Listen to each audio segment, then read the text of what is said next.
독일의 유명 작가이자 시인이었던 에리 캐스트너라는 사람이요, 인간의 숙명을 군더더기 없는 한 문장으로 표현을 합니다.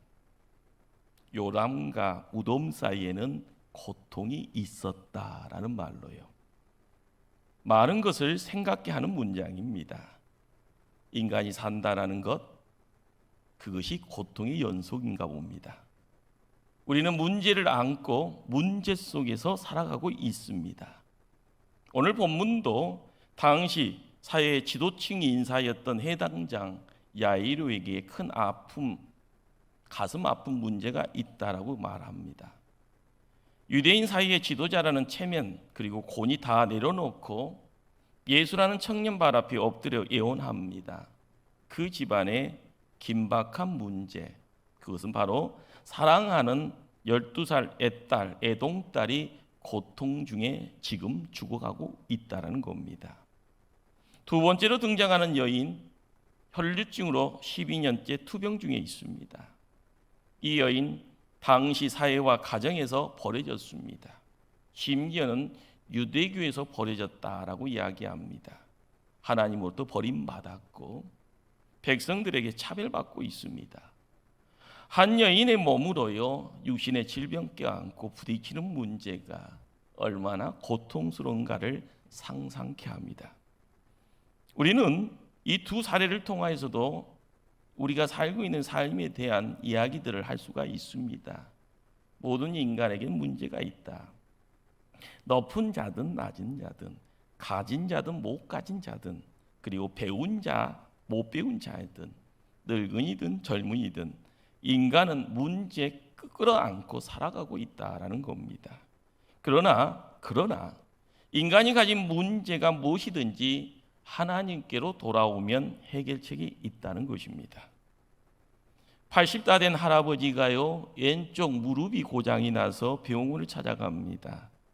진찰 마친 의사가요, 한 말씀을 합니다. 할아버지, 나이 탓이에요.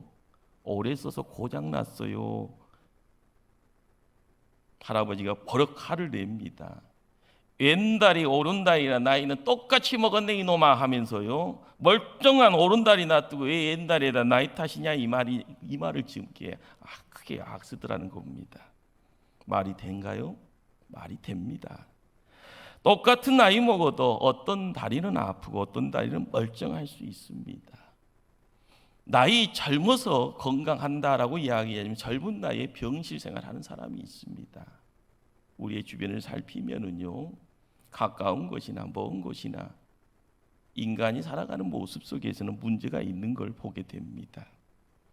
어느 때보다요, 이 시대는 건강에 많은 관심을 갖고 있는 시대를 살아가고 있습니다.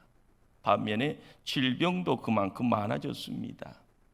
오늘 많은 사람들이 육체적인 질병으로 고통을 겪고 있습니다. 병은 고통 자체입니다. 병은 기쁨을 앗아갑니다. 우리의 직장, 우리의 사역을 빼앗기도 합니다. 행복한 가정생활을 파괴합니다. 때로는 좋은 관계를 또한 파괴합니다. 많은 돈을요, 빼앗아갑니다. 심지어는 마음을 낙심케 하고요, 하나님 앞에 드려야 되는 예배의 자리를요, 스스로 포기해버립니다.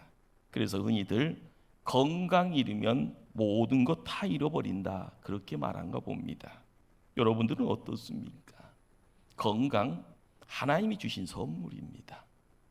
내가 잘나서 내가 열심히 내서 건강 지켜지는 것처럼 보이지만 주시는 분은 하나님이십니다.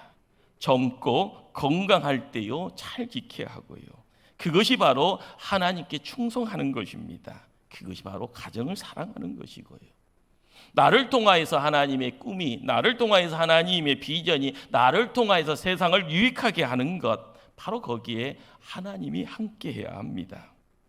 인생 문제에 건강 문제만 있는 것 아닙니다.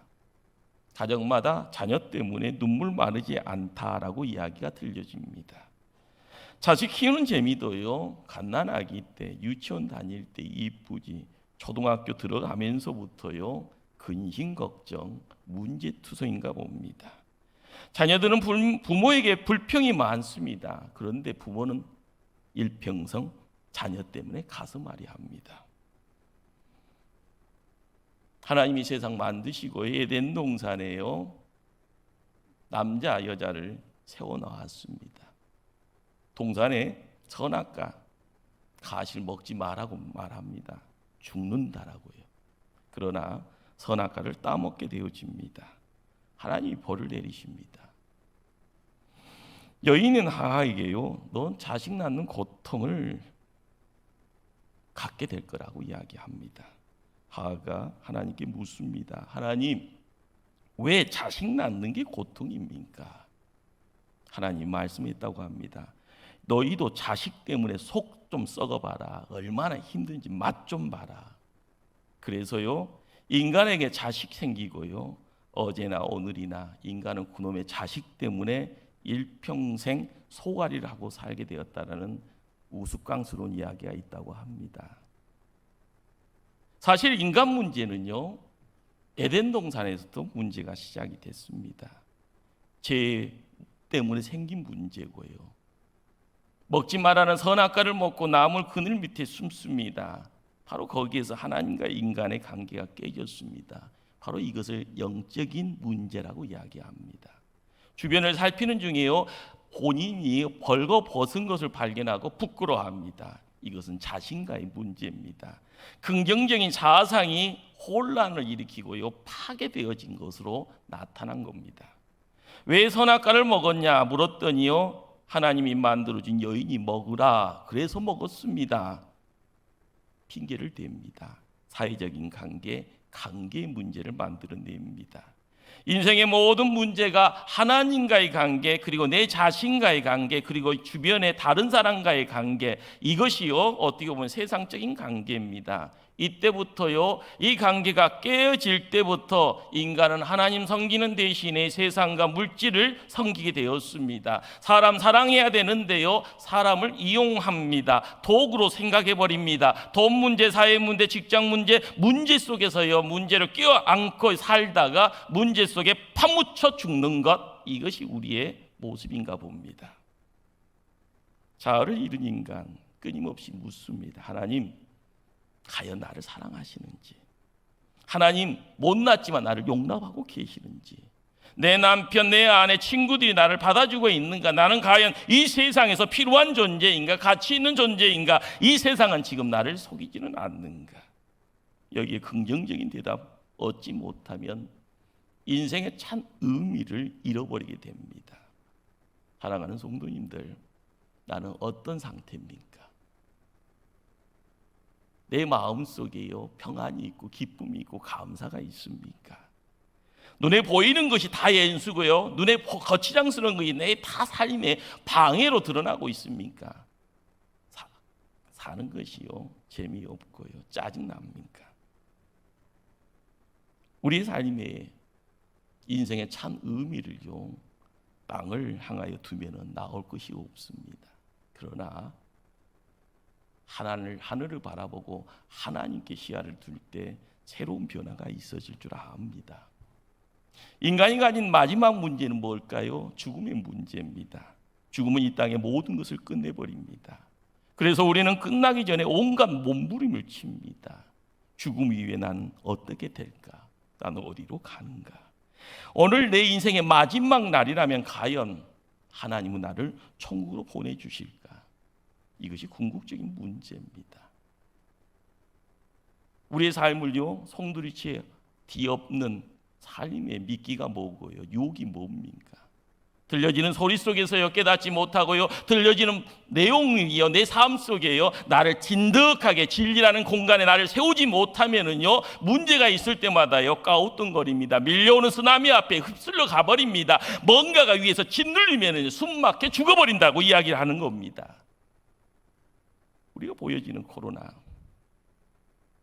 미국의 트럼프 대통령까지요, 선수무책입니다. 아무리 큰 나라의 대통령이라 할지언정요, 넉넉히 있을 수밖에 없고 혹시나 하는 기대치만 드러냅니다. 우리가 이야기할 수 있는 내용은요, 큰 거든 작은 거든요, 내가 해결할 수 있으면 감사하지만 해결할 수 없으면은요, 나는 그 문제의 해결자가 될 수가 없는 겁니다. 인간이 당하는 고통, 그 문제 좋아할 사람 없습니다. 한 사람도. 그러나 그 고통, 그 문제는요, 신비한 힘이 있습니다. 고통은 우리가 하나님께로 돌아가는 다리가 됩니다. 문제는 우리를 하나님께로 연결해주는 끈이 됩니다. 인생이 고난당할 때 이걸 놓쳐버리면 죽을 고생만 하고 의미 또한 상실해버리고 부평초처럼 바람 부는 대로 밀려갈 수밖에 없습니다. 인도 선교사의 가정에서 태어나서 의사가 되었습니다. 그리고 한센스병 환자들을 돌면서 선교사역 생활을 했던 폴 프렌드라는 분이 있었습니다. 이분은 하나님이 주신 달란트 가지고 그리고 또한 선교사로 또 헌신을 하면서요 열심으로 선교갑니다.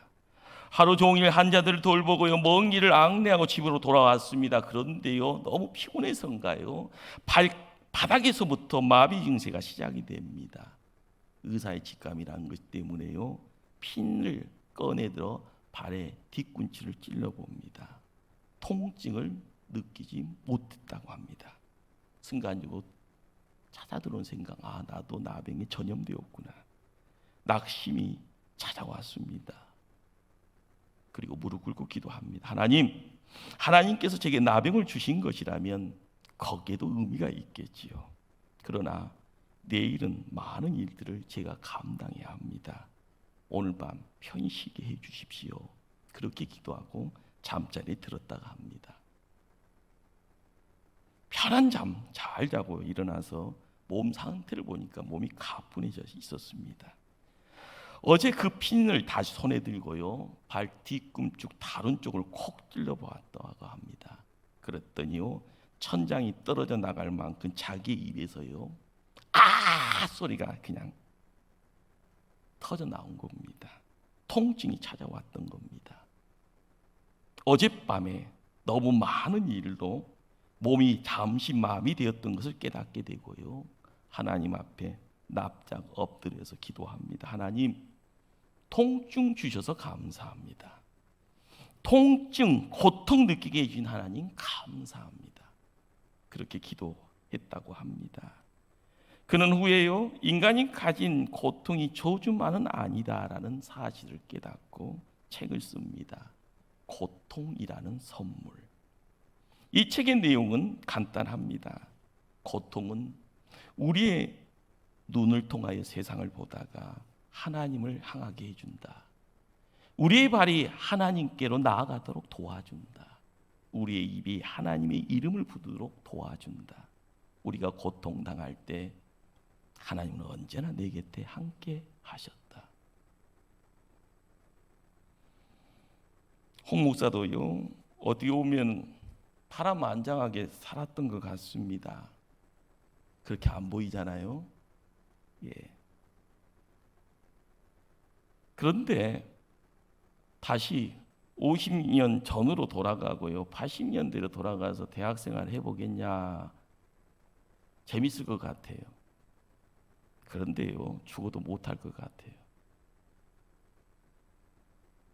내가 산 것, 나 잘나서 산 것 아닌 것을 느끼고 있습니다. 하나님 인도하셨고요 하나님 도와주셨고요 하나님 함께 해주셨다라는 것. 내 인생에요 고비고비 위기 순간이 있었습니다.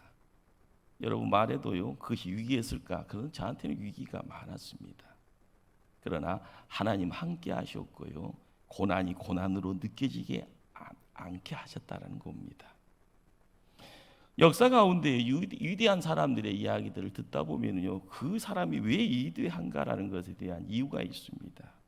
도스토옙스키가 위대한 이유가 뭘까요? 그는요 간질병을 품고 있었습니다. 그는요 사형수가 거닐고 있었고 몸으로 담아냈던 고통을 품고 있었습니다. 존 본인이라는 사람이 위대한 이유가 뭘까요?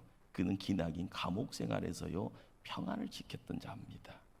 생테시베리라라는 사람은요 우리가 항상 서점에 가면 어린 왕자라는 책을 쓴 사람입니다. 그 사람이 위대한 이유가 뭘까요? 평생을요 대기 발령자로 살아가게 됩니다. 어떻게 보면은요, 무능력자로요, 다른 사람들과 함께 경쟁을 하면 항상 뒤처졌던 인물입니다. 여러분, 베토벤이라는 음악가를 아십니다. 음악은 몰라도 위대하다는 것은 압니다. 그는 끊임없는 실험과 더불어서요, 청력을 상실하고 청신경 마비라는 고통을 가지고 그것을 인내했던 사람입니다. 고통, 불행이나 불인이 아닙니다. 꼭 기억하시기를 바랍니다. 고통을 품고자 드리는 노력과 시간, 그것을 통하여 도리어 하나님은 행복과 은총을 우리에게 배설해 주신다는 겁니다. 그러기에 가장 아름다운 번제물이 나를 통하여서 내가 등에 짊어지고 있는 그 고통을 가지고 나가는 것입니다. 오늘 본문에 12해 동안이요, 혈우병으로 고생했던 이 여인이 예수의 옷자락을 만져 고침받는 내용이 어떻게 보면 우리가 이야기할 수 있는 샌드위치 치유 사건이라고 이야기할 수 있습니다. 요즘 젊은 사람들은요, 이 샌드위치 하면 노는 것을 생각을 합니다. 그래서요, 이렇게 널뛰기 하는 가운데 뭐 7일을 8일을 이렇게 해서요, 해외 여행 갈 때 샌드위치 이렇게 휴가 내고요, 예, 그렇게 해서. 그런데 오늘 본문을 읽다 보면은요, 이 예수님이 발걸음 옮겨가는 그 자리에서요, 목적지가 어딘가 하면은 야이로의 사택입니다. 어린 아이가 지금 죽고 있다라는 그 소리를 듣고 예수님 발걸음을 옮기는 그 어간에 혈루증 여인이 예수님의 길을 막고 있는 겁니다. 재미있는 것은요, 그 사건을 진행하는 그 시간에요, 어린아이가 죽더라는 겁니다. 한 여인도 살고요, 죽었던 어린아이가 다시 살아나는 역사. 어디가 더 중요할까요? 어디가 더 우리의 관심사를 두고 있습니까? 예수님의 발걸음은 야이로의 집으로 향하고 있는데 그 길을 가로막고 있는 한 여인, 별 볼 일 없습니다. 많은 사람들의 손가락질 받습니다. 그러다 보니까 움츠려서요, 땅바닥 기어가는 벌레처럼 스스로의 자기 모습을 낮춰버린 여인입니다. 그러나 이 여인이 예수님의 옷깃을 만지는 자리에 역사가 이루어졌다라는 겁니다. 여기 나오는 혈루병이라는 이 병은 여인들에게 나타난 자궁 만성 출혈병이라는 요즘 말이 있습니다. 구약 성경은 이 병을 부정한 병이라 규정합니다. 다 나을 때까지 격리되라는 겁니다. 격리돼서 살아야 되고요, 사람들이 모여서 하나님 앞에 예배드리는 성전에 갈 수 없다라는 그런 불길한 병입니다. 오늘 본문 43절은요, 아무에게도 고침받지 못하던 여자라고 이야기를 합니다. 그런데 복음서의 마태복음, 마가복음에서는요, 이 여인이 많은 의사들을 찾아보았다, 그리고 재산 다 허비했다, 병은 더 중해졌다라고 기록합니다. 그러나 의사였던 누가는요, 이 여인이 의사에게만 찾아갔겠냐, 유대 종교인도 찾아갔을 것이고 민간요법도 찾아갔을 거고 우리가 이야기하는 무당한테도 발걸음 옮겨봤을 텐데, 그래서 구태여 의사에게만 눈을 돌릴 수 없기에요, 아무에게도 고침받지 못했다라고 기록을 합니다. 누가가 기록한 이 짤막한 기록을 통해서요, 우리는 짐작할 수 있습니다. 인간적 방법이나 인간적인 의학적인 내용이나 인간적인 기술로는 치료 불가능한 상황이라는 것을요, 우리에게 들려주고 있다라는 겁니다. 이런 여인, 예수님의 소문이 들려집니다. 예수님이 관한 소문은요, 좋은 소문만 있었던 것 아닙니다. 그가 미쳤다, 그는 이단이다, 별의별 이야기가 함께 들려졌을 겁니다. 그러나 이 여인은 좋은 소문만 마음에 둡니다. 예수에 관한 좋은 소문 내는 게 전도고요, 이 시대에 좋은 소문 낸다라는 것이 참 어렵습니다. 그러나 이 예배 자리에 하나님의 영이 함께하고요, 성령의 임재가 있다라는 그 기쁨의 이야기는요, 가슴 펴시고 이야기해도 될 겁니다. 우리가 알아가야 될 건 하나님 우리를 살린다라는 것, 그걸 이야기할 수 있고요. 좋은 소문을 듣는 기가 복받는 기가 되는 것. 우리의 교회가 코로나 때문에 움츠러하는 교회가 아니라요, 다시 믿음의 날개를 펼 수 있는 그런 교회 될 수 있도록요, 우리의 입술을요 주님께 맡겨야 될 줄 압니다. 중요한 것은 이 여인은 예수님에 관한 그 소식을요 자신의 사건으로 받아들인 겁니다. 이것이 바로 믿음입니다. 세상 살아가면서요, 뉴스라는 것이 동서남북에 들려지는 이야기입니다. 그러나 이런 이야기도 있고 저런 이야기도 있고요, 나와 아무 상관이 없는 이야기는 그냥 잠깐 시간 낭비하는, 그러면서 시간 허비하는 소일거리로 끝날 겁니다. 그러나 그것을 내 사건으로 받아들일 때 믿음의 역사는 시작이 됩니다. 이 여인, 나는 이 불행 속에서 파묻혀 살 수 없노라. 나는 남들에게 부정한 여인이라고 손가락질 받지만 예수님을 둘러싸고 있는 인의 장벽을 뚫고서라도 반드시 예수께 나아가겠다. 수많은 방해가 있고 어려움이 예상되지만 나는 기어이 예수님 만나리라. 성경 마태복음, 마가복음은요, 이 여인의 결단을 이렇게 기록합니다. 내가 예수의 겉옷 한 자리라도 만져도 나는 나을 줄을 믿는다. 오늘 누가복음 8장 44절에 예수의 옷가에 손을 댔다라고 합니다.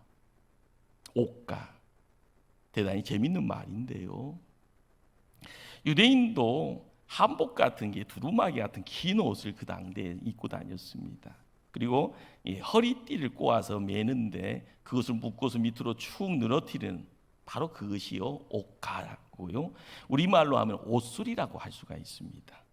이 옷술을 만드는 방법이 15번을 꼬아서 만들어 놓고 그 위에 13번을 다시 꼬도록 되어 있다라는 겁니다. 15번 꼬고 13번 다시 꼬아서 입고 다닌다라는, 거기에는요 모세 때부터 허락되었던 신앙의 고백이 거기 있다고 합니다. 무슨 얘기인가 하면은 이 15라라는 이 단어 속에는요 아도니아라, 하나님이라라는, 이 13이라는 숫자는요 하나라는, 유일신 하나님, 하나님은 한 분이시다라는, 온 우주에 하나님은 한 분이시고요, 유대교에서는요 옷을 만졌다라는 말은요 의미적인, 상징적인 내용이 있습니다. 오늘 이 여인은 바로 하나님을 만진 것이라, 하나님의 능력을 만진 것이라. 예수님은 하나님이시고 능력의 하나님, 전능의 하나님, 그분이 나를 고친다. 바로 이것이요 믿음의 고백 안에 나를 드리는 겁니다. 눈이 보이지 않는 한 소경이 길을 걷다가 발을 헛디뎌서요 언덕에서 굴어 떨어졌습니다. 눈은 안 보이도 사람인지라 살려고요, 굴러가는 가운데 손에 잡히는 것만 있으면 잡으려고 용을 씁니다. 계속 떨어지면 죽을 것 같아서요 먼지 속에서요 뭔가가 잡혀질 때요 잡고요, 그리고 몸이요 달랑달랑, 산중에 누가 있을 리 없었습니다. 사람 살려달라고 크게 외칩니다. 그러다가 나중에 하나님 나 좀 살려주세요, 그렇게 외쳤다고 합니다. 그런데요 그 산중에요 소리가 들려왔다고 합니다. 아들아, 그 잡은 것 놓아라. 그 소리가요 청청병력처럼이에요. 하나님 살려달라고 하였기에 하나님 소리인 줄 아는데 그 소리가요 놓으라는 겁니다. 순간적으로 놓으면 죽는데, 이 안 보이는 이 소경이요 내뜸하는 소리가 뭔지 아십니까? 거기 하나님 말고 다른 사람 누구 없어, 이런 소리를 했다고 합니다. 그런데 바로 거기에 지나가던 사람이요 덜커덩 보면서 우스꽝스러운 그 장면을 바라보면서요 어떤 장면이 연출이 됐는가 봤더니, 눈이 안 보이는 소경이요 나무를 잡고요 달랑달랑 맺어 있는데 밑에 길을 신장로라고 할 수 있는 산 도로가 있는데 거기서 30cm밖에 안 떨어져 있더라는 거예요. 놓으면은요 죽는 것이 아니고 사는 거였습니다. 그거 놓으면은요 도로에 내려와서 집으로 갈 수 있었던 겁니다. 우리에게도 마찬가지입니다. 굴러떨어지는 언덕이 문제가 아니라 내 믿음 없는 게 문제입니다. 우리는 육의 눈 가지고 세상 사는 것처럼 보이지만 영적인 눈이 가려질 때가 많은가 봅니다. 세상 줄 붙잡고 있는데 이 세상 줄이 썩은 동아줄이라고 하면 얼초구니가 없는 겁니다. 우리의 삶의 자리에요 하나님 음성이라고 듣는 것이요 세상 소리라고 하면은요 하나님이 없는 겁니다. 세상에 무수한 소리 듣는 것은 즐겨하면서요 성경을 읽어가면서 하나님 소리를 듣기를요 사모하지 않고요 무릎 꿇고요 성전에서 하나님께 기도드리면서 하나님의 임재를 경험하기를요 즐겨하지 않는다면은요 우리는 세상에 어려움의 내용들, 고통의 내용 속에서요 헤어날 유일한 길을 포기하고 살아가는 것과 마찬가지입니다. 아무리 힘들고요, 아무리 고통 가운데 놓인다 할지언정이요 막상 들려지는 소리가요 하늘의 소리인지 세상의 소리인지 분별치 못한다 하면은요 우리는 하나님의 일꾼이라 할 수 없습니다. 그러나 내가 믿음으로요 주님 만나면은요 주님을 만지면은요 주님과 함께 동행하면은요 승리가 있을 것이다. 좋은 일만 펼쳐질 것이다. 나의 가정에 내 생업의 자리에 형통의 역사만 있을 것이다. 우리가 고백해야 될 내용입니다. 대박은요 우리에게 잘못하면 쪽박입니다. 그러나 미약한 가운데서도 믿음의 내용을요 내 삶 속에 껴안으면 그분이 나를요 활짝 펴게 만드실 줄 믿습니다. 하나님 능력 많으신 분입니다. 그분은 우리 하늘 아버지가 되십니다. 그 아버지는 우리를 진짜로 사랑하십니다. 우리가 걷고 있는 인생의 문제가 뭡니까? 너무 많지 않습니까? 그러나 그 문제 해결자는 오직 한 분, 예수라. 그분 통하여서만이 인생 문제를 해결할 수 있다. 오늘 본문 44절에요. 옷가에 손을 대니 즉시 병이 나았더라. 46절에요. 옷 손을 대는 순간 예수의 능력이 전해지더라. 48절에 따라라고 이야기합니다. 여인아라고 이야기하지 않았습니다. 무거운 짐 지고 가는 이 여인을요 따라라고 이야기합니다. 가족으로 바라보고 계시는 분이 누굽니까? 예수님입니다. 내 믿음이 너를 구원하였으니 평안히 갈지어다.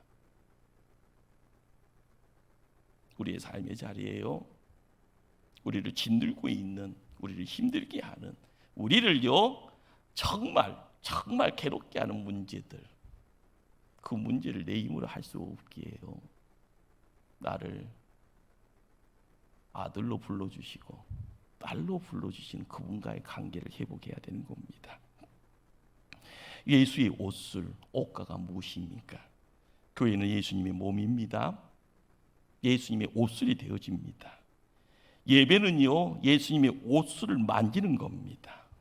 말씀이 선포되는 그곳이요 예수님이 찾아오시는 임재하는 곳입니다. 기도는 예수님의 옷술에 매달리는 겁니다. 오늘 우리 가운데 함께 하시는 분 예수님, 하나님의 영이 이곳에 함께 하십니다. 우리의 기도 중에 함께 하시고요 우리의 간절한 그 기도 가운데 우리의 삶을 지키기를 원하고 계십니다. 단지 우리의 믿음 없음으로 말미암아 그분이 우리의 눈에 안 보이면 그것이 큰일입니다. 그분을 불러야만이 그분이 왜라고 이야기를 할 텐데 부를 수 있는 마음도 없고요 불러야 되는 입이 막혀져 있고요 보아야 될 눈이요 닫혀져 있으면은요 그분은 그냥 가는 겁니다. 우리는 전능자의 손을 붙잡아야 됩니다.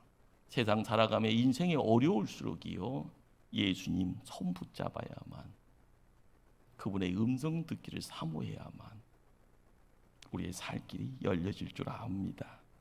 예수님께로 돌아오면 우리의 인생에 정답이 있습니다.